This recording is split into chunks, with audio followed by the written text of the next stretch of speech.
Fala, meu compadre, meu brother, meu irmão, Matheus Starling aqui na área, e hoje eu trouxe quem para Lições com o Mestre? Eu trouxe mais um veinho, caba da peste, o cara é bom demais, rapaz. Ouve o som do cara aí.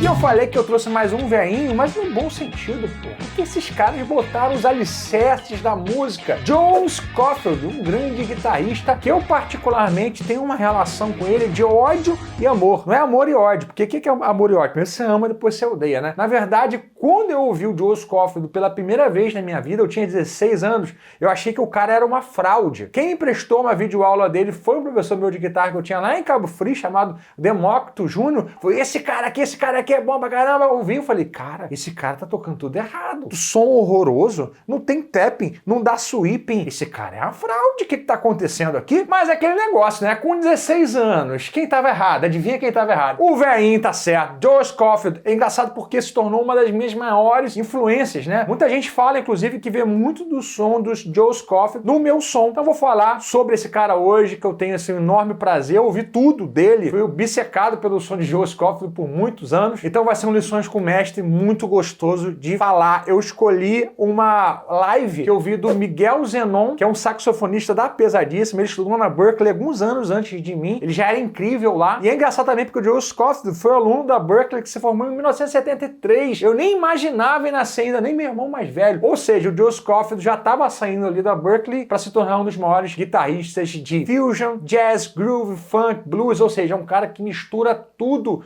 Isso é parte do som dele. Essa live que eu tirei é uma live, inclusive, meio difícil de encontrar, mas eu consegui encontrar. Tô compartilhando aqui com vocês, traduzi e vou comentar. Então, vamos com tudo. E antes que eu me esqueça, quem sou eu? Eu sou guitarrista, eu sou diretor da Starling Academy of Music e nesse canal aqui a gente fala de música para músicos. Considere se inscrever, porque tem muita coisa boa aqui, mais de 500 vídeos, hein? Bem, falar um pouquinho antes do primeiro vídeo, uma característica muito forte do Joe Scofield é tocar layback. O que significa isso? É o cara que toca para trás. Você sente que o som dele tá meio atrasado, mas isso é uma coisa intencional, tá, gente? Não é uma coisa que o cara tá, o cara não sabe tocar no tempo. Não, é uma maneira de você conseguir groovear, de ter um sabor, né? Esse sabor de tocar um pouco para trás, inclusive é uma característica do neo soul, que a galera tem curtido muito agora, mas isso não tem nada de novo. Isso traz uma característica do blues e também do gospel, tá? O Joe Scofield tem isso muito presente no som dele. Tanto que ao longo da discografia, ele tem uma discografia gigantesca, 30 álbuns ou mais, álbuns solo, e a gente tem que salientar aqui que ele tocou com o mestre dos mestres, o ícone do jazz, que foi o Miles Davis, tá? Mas ele tem um álbum só de música gospel, que inclusive é um álbum mais recente, deve ter uns 12 anos. Ele tem um álbum mais voltado pro blues, mas ao longo da carreira dele, o Joe Scofield se estabeleceu como esse guitarrista de jazz fusion, que ele toca muita coisa. O jazz dele é muito misturado com rock e com blues. Eu acho que esse é o ponto principal dessa lição com o mestre aqui. Ele falando sobre a influência desses estilos no som dele. Vamos ver o primeiro vídeo aí. When I started with blues in the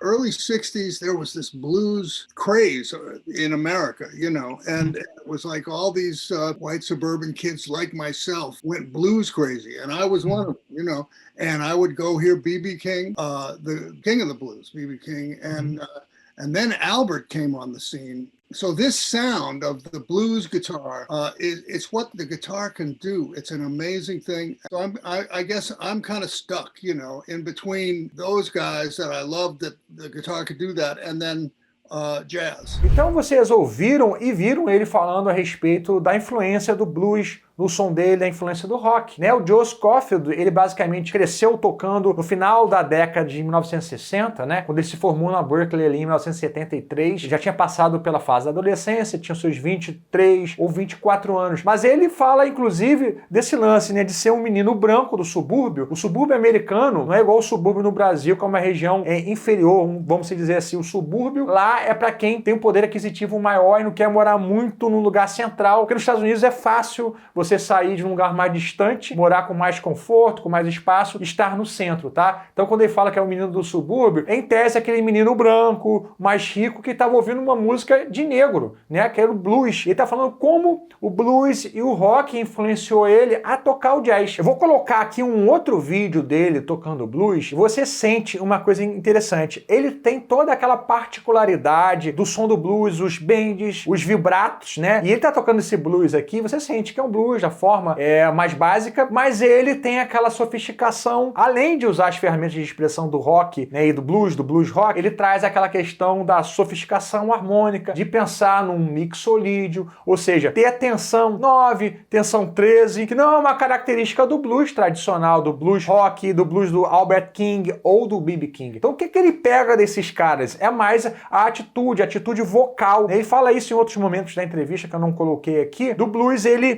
experimentar e flertar com a voz no instrumento. Então os caras que estavam tocando blues, eles tinham muito essa intenção de fazer com que a guitarra soasse como uma extensão da voz. Então é muito comum, né, no blues mais rock, você perceber que o cara canta e ele complementa com frases. Isso é muito B.B. King. Então dá uma olhadinha dele tocando esse blues, como é interessante. Talvez se você não conheça muito bem o Joe Scofield, ou se você é um cara que não tem tanta familiaridade com jazz, você vai sentir que o blues ele é diferente. É um blues que tem mais sofisticação harmônica, principalmente pela escolha dessas escalas, como, por exemplo, o uso da escala mixolídia em cada um dos graus, ao invés de pensar apenas na pentatônica menor do primeiro grau.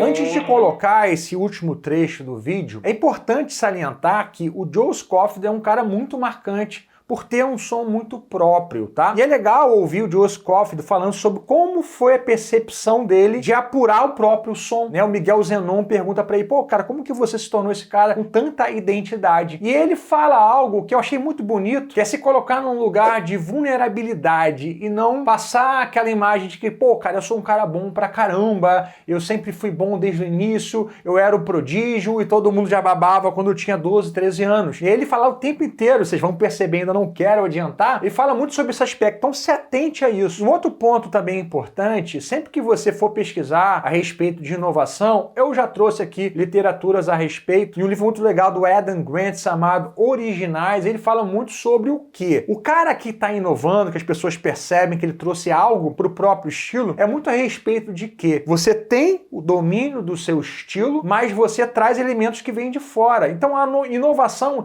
ela não vem do próprio métier, da própria bolha. Isso não acontece só com a música, acontece com a arte, acontece com a ciência. Ganhadores do prêmio Nobel normalmente eram caras que eram fixados ali dentro do métier, mas eles exploravam outras coisas, né? O livro que fala sobre isso, que eu também já citei, é porque os generalistas vencem no mundo de especialistas. Então dá uma olhadinha nessa última parte do vídeo e eu vou fazer um comentário que eu acho que vai ser muito importante para vocês. I've been really lucky that I played guitar because guitar wasn't as developed as the other. I mean, there's some amazing guitar players like George Benson. I tried to copy him for years. I tried to copy Jim. People say they can hear some things about Jim, but it's not, it's not like Jim. Wes Montgomery, I've spent my whole life trying to figure out what he did. Django Reinhardt was just forget it. It's just, these are the real guitar freaks, and there's like that on every instrument, right? There's some, and I had started in rock. Well, I love these sax players, man, like Joe Henderson, that have this rough, like, it's like a bluesy thing and like train. So I tried to bring the rock stuff in, like we talked about before. So in a way, it just kind of happened for me. I wasn't as good at copying my idols as I wish I had been. Also, I knew that jazz was a music that wanted you to have your own sound, that expected you to have your own sound. Vocês perceberam essa parte onde ele fala de George Benson? Cara, quando você ouve o George Benson tocar, é uma máquina, né? A fluência dele. Aí ele fala do Jungle, ele fala do Jim Hall. Ele diz, cara, eu fracassei em tentar tocar como esses caras. Inclusive, quem fala sobre isso é o Joe Mayer, né? Ele fala que a maneira deles tocar hoje foi uma tentativa frustrada de soar como o Stevie Ray Vaughan e o Jimi Hendrix. Então você percebe que quando você tenta copiar, mas em algum momento você entende, cara, não é pra eu copiar literalmente, não é pra eu ser igual o cara. Ele entendeu isso. Eu acho isso importante, eu acho que isso tira um peso das nossas costas, como instrumentistas, como músicos, porque a gente precisa entender que nós não somos iguais às outras pessoas, e que o seu cara, ele conseguiu alcançar um patamar de excelência, de ser um cara que vira um ícone, ele conseguiu chegar lá porque ele olhou pra dentro dele e descobriu a verdade dele. Todo instrumentista, todo artista, ele precisa olhar para dentro de si e perceber, cara, em que eu sou diferente? Eu não digo na maneira como você vai soar especificamente, mas até mesmo na questão mecânica. Porque, cara, eu, por exemplo, não consigo tocar como George Benson. Eu consigo tocar mais próximo do Joe Scofield. Eu me identifico mais, até biologicamente, a maneira de tocar, de frasear, com o Joe Scofield. Se eu tento tocar como o George Benson, eu fico frustrado, porque eu não consigo aquele nível de clareza, de densidade rítmica. E isso é algo que eu preciso lembrar sempre, porque quando eu ouço esses caras, qual é a minha tendência? Pô, deixa eu ir para aquele lado, porque esse lado é muito bom. Não tem como não ouvir George Benson e ser impactado. Ele falou de Jimmy Hall, e eu acho o Jimmy Hall um cara interessante, porque ele tem um nível de densidade rítmica média. Ele não tá tocando o tempo inteiro denso, nem tá o tempo inteiro lento. Ele consegue equilibrar isso. Então ouço o Jimmy Hall, que faz muito bem. Ele também fala um ponto interessante da liberdade que o jazz dá, né? Eu fiz um vídeo falando sobre por que eu parei de ouvir heavy metal, e foi um vídeo engraçado, porque a galera do metal fica zangada, mas foi um vídeo muito mais didático, eu dizendo como foi a minha busca, do que para falar mal do estilo, né? Cada um ouve o que quer, e até hoje eu dou umas ouvidinhas aí escondidas do metalzinho, né? Mas a questão toda é que o jazz tem esse lado bonito, que é a abertura. As pessoas que ouvem jazz, elas querem ser surpreendidas. Então você é muito bem-vindo trazendo algo novo. Agora, onde que é o truque do jazz, né? Trick. É que você precisa conhecer o estilo, você precisa trazer algo de fora e encontrar esse equilíbrio entre o que é tradicional, o que as pessoas querem ouvir e esse pingo de inovação, porque você não vai inovar 100%. São pequenos elementos que você traz e que você realmente consegue se diferenciar no seu som. Eu queria saber de você, o que você mais curtiu nessa lição com o mestre Joe Scofield? Qual foi o ponto que chamou mais atenção? E eu aproveito e já pergunto, quem você gostaria de ver e ouvir aqui no nosso próximo Lições com o Mestre? Eu estou sempre lendo os comentários aqui e levando em consideração quem vocês estão pedindo, tá bom? Antes de ir embora, não deixe de conhecer a Starling Academy of Music. Vem estudar comigo com todo o nosso conteúdo, tá bom? Tá aqui embaixo na descrição. Deus abençoe.